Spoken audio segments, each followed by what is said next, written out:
جب ہم کہتے ہیں کہ علی کے چہرے کو دیکھنا عبادت ہے، یہ ایک بات کہہ کے نا گزر جانا مجھے لگتا ہے کہ ہماری زیادتی ہے۔ اب عبادات جو ہے وہ نماز ہے، عبادت جو ہے وہ روزہ ہے، عبادت جو ہے وہ زکوٰۃ ہے، عبادت جو ہے وہ حج ہے، یہ عبادات ہیں۔ اب بیٹھ کے چہرے کو دیکھنا یا ذکر مولا کائنات کرنا، اس کا عبادت کا درجہ جو ہے اس کے پیچھے شخصیت ہے کوئی، یا آپ کو لگتا ہے کہ یہ رغبت دلانے کے لیے ہے؟ اللہ کے رسول نے بتایا ہے کہ منافق اور ایمان والے کے درمیان میں جو فرق کرنا ہے وہ حضرت علی کرم اللہ کا ذکر کرنا ہے۔ تو اگر چہرہ کھل جائے تو سمجھ لو کہ یہ مومن ہے، اور اگر چہرہ نہ کھلے تو سمجھ لو کہ یہ منافق ہے۔ اب یہ جو کوالٹی ہے یہ کسی اور کے لیے نہیں ہے، یہ صرف امام علی کے لیے ہے۔ اس کو ذرا کھولیے گا کہ یہ کوالٹی، اس کوالٹی کو کہنے کی ضرورت کیوں تھی رسول کو؟ دیکھیں بات یہ ہے کہ حضور نبی کریم صلی اللہ علیہ وسلم نے حضرت علی کے لیے بھی فرمایا، حضرت حسن حسین کے لیے بھی فرمایا، سیدہ فاطمہ کے لیے بھی فرمایا۔ مفہوم ہے کہ جو ان سے محبت کرتا ہے اللہ تو بھی ان سے محبت کر، اللہ میں ان سے محبت کرتا ہوں تو ان سے محبت کر، یہ جنت میں جائیں گے، جو ان سے محبت کریں گے وہ جنت میں جائیں گے۔ میں سب سے جو پہلی بات وہ یہ کہنا چاہتا ہوں کہ حضرت علی کا جب نام آتا ہے نا تو سب سے پہلے جو میرے ذہن میں بات آتی ہے نا کہ حضرت علی المرتضیٰ، علی کا جو نام ہے، آپ کی جو ذات ہے وہ اسم بامسمہ ہے۔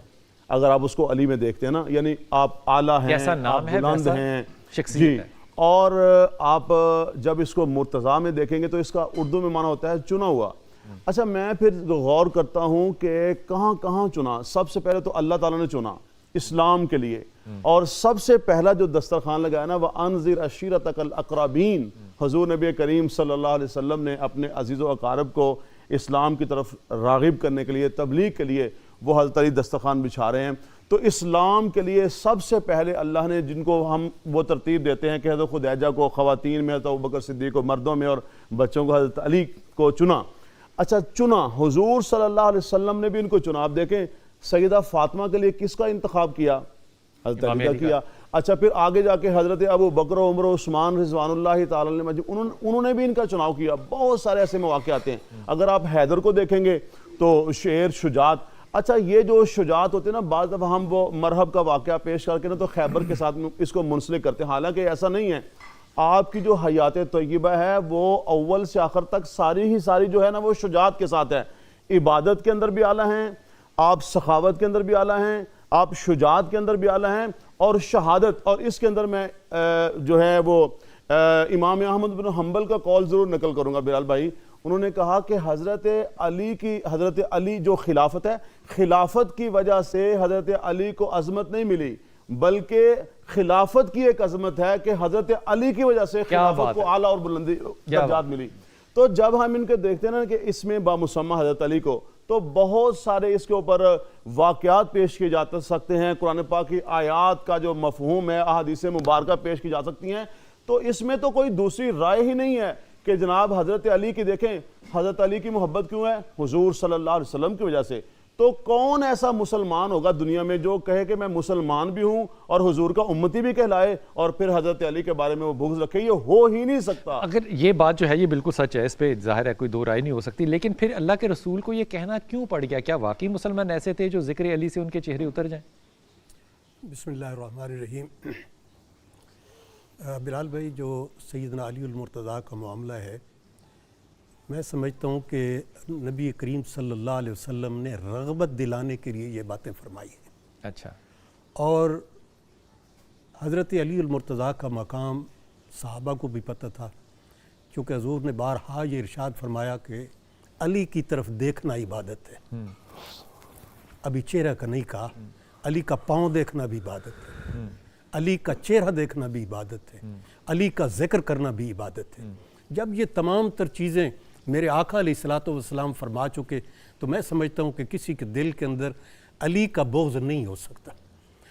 جو فرمایا گیا ہے وہ مزید محبت کو بڑھانے کے لیے میں سمجھتا ہوں کہ کہا گیا ہے، اور اگر کسی ذہن میں، کسی دل میں ایسی کوئی بات ہو بھی تو اس کو بھی مٹا دیا گیا ہے کہ علی کا ذکر عبادت ہے، علی کا چہرہ دیکھنا عبادت ہے، علی کی طرف دیکھنا عبادت ہے۔ اور سیدنا علی المرتضیٰ کو یہ تمام تر جو حیثیتیں حاصل ہوئی ہیں، اس کی اگر بنیاد دیکھیں تو 1 سال کے بچے کو نبی کریم صلی اللہ علیہ وسلم اپنے گھر لے آتے ہیں. تمام تر تربیت میرے آقا علیہ الصلوۃ والسلام کے گھر میں حضرت علی المرتضیٰ کی ہوئی اور اماں ختیجہ کی اور اماں ختیجہ الکبریٰ کی. اور حضرت علی المرتضیٰ سے نبی کریم صلی اللہ علیہ وسلم بڑی محبت کی باتیں بھی کر لیتے تھے.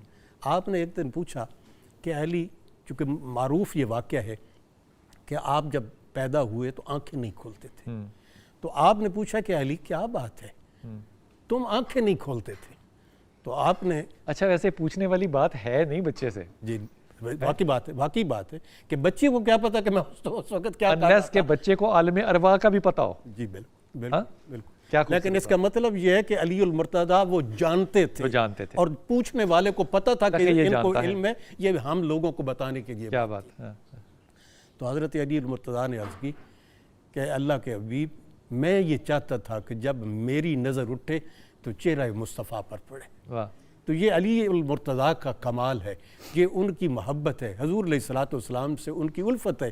اور حضور نے بارہا کئی مقام پر ان کے بارے میں کلمات خیر فرمائے اور صحابہ کرام نے ان تمام تر چیزوں پر آمنا و صدقنا کہا اور ان کو ساری عمر اپنے پلے باندھ کے رکھا.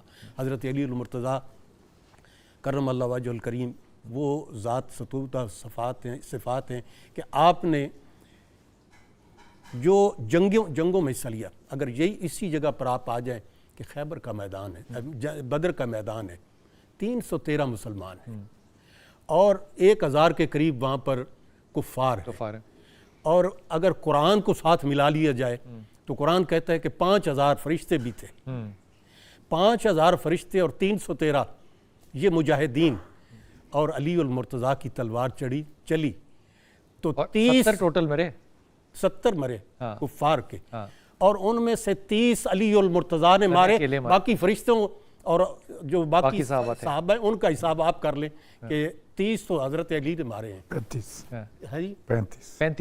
35 کی جو روایت ہے. باقی کا آپ حساب کر لیں کہ باقیوں کے قاتل. اچھا اس میں ایک اور بات بھی ہمیشہ ذکر ضرور کیا کریں کہ وہ جب 35 مارے اس میں بڑی خوبصورت آپ نے بات بتائی کہ وہ امام علی کرم اللہ جو ہے وہ کبھی جاتے تھے اور لڑتے تھے، وہاں قتل کر کے واپس آتے تھے، پھر رسول پاک صلی اللہ علیہ وسلم کو دیکھتے تھے کہ یہ ٹھیک ہیں، یہاں پہ حفاظت ٹھیک ہو رہی ہے، پھر واپس جاتے تھے.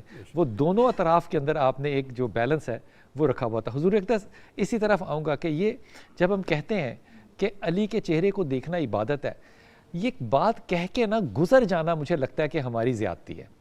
اب عبادات جو ہے وہ نماز ہے، عبادت جو ہے وہ روزہ ہے، عبادت جو ہے وہ زکوٰۃ ہے، عبادت جو ہے وہ حج ہے، یہ عبادات ہیں. اب بیٹھ کے چہرے کو دیکھنا یا ذکر مولا کائنات کرنا، اس کا عبادت کا درجہ جو ہے اس کے پیچھے شخصیت ہے کوئی، یا آپ کو لگتا ہے کہ یہ رغبت دلانے کے لیے ہے؟ بسم اللہ الرحمن الرحیم. میں سمجھتا ہوں کہ رغبت بھی ہے، شخصیت بھی ہے. ابھی جس طرح لغاری صاحب فرما رہے تھے کہ جنگ بدر میں 35 کافر واصل جہنم ہوئے، 35 کو علی نے شہید قتل کیا، 35 کو اصحاب نے کل 70. اب فیصلہ کون کرے کہ کیا واقعاً علی نے ان کو قتل کیا ہے یا کسی اور نے کیا ہے یا فرشتوں نے کیا ہے؟ تو مولا علی علیہ السلام کے قتال اور حملے کی ایک یہ بھی خصوصیت تھی کہ علی کی تلوار سے جو بھی کٹتا تھا وہ دو برابر کے حصوں میں کٹا. اس کو بسا اوقات تول کے بھی دیکھا گیا تو رتی بھر کا بھی فرق نہیں آیا، جس سے علی کے مقتولوں کو پہچاننا آسان تھا کہ اس کو علی نے قتل کیا ہے یا کسی اور نے. بالکل.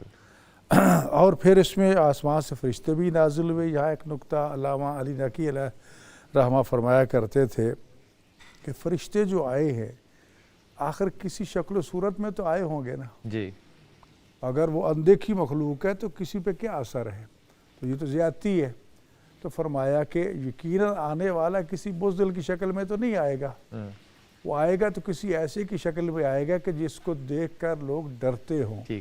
اور یہی وجہ ہے کہ اصحابی کی ایک روایت ہے کہ جو دوڑتا رسول خدا صلی اللہ علیہ وسلم کی خدمت میں، یہ پرسوں جنگ بدر گزری ہے، حاضر ہوئے کہ یا رسول اللہ آپ مدینہ سے کتنے علی لائے ہیں؟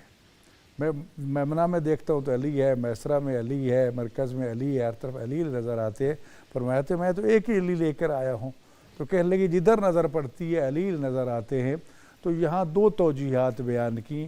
یا تو علی اتنی تیزی سے وار کر رہا تھا کہ ہر کٹنے والا یہ سمجھتا تھا کہ مجھے علی نے مارا ہے, یا فرشتے جو ہیں وہ علی کی صورت میں آئے تھے تاکہ علی کو دیکھ کر دشمن فرشتے جس کا چاہے روپ دھار لیں. بالکل.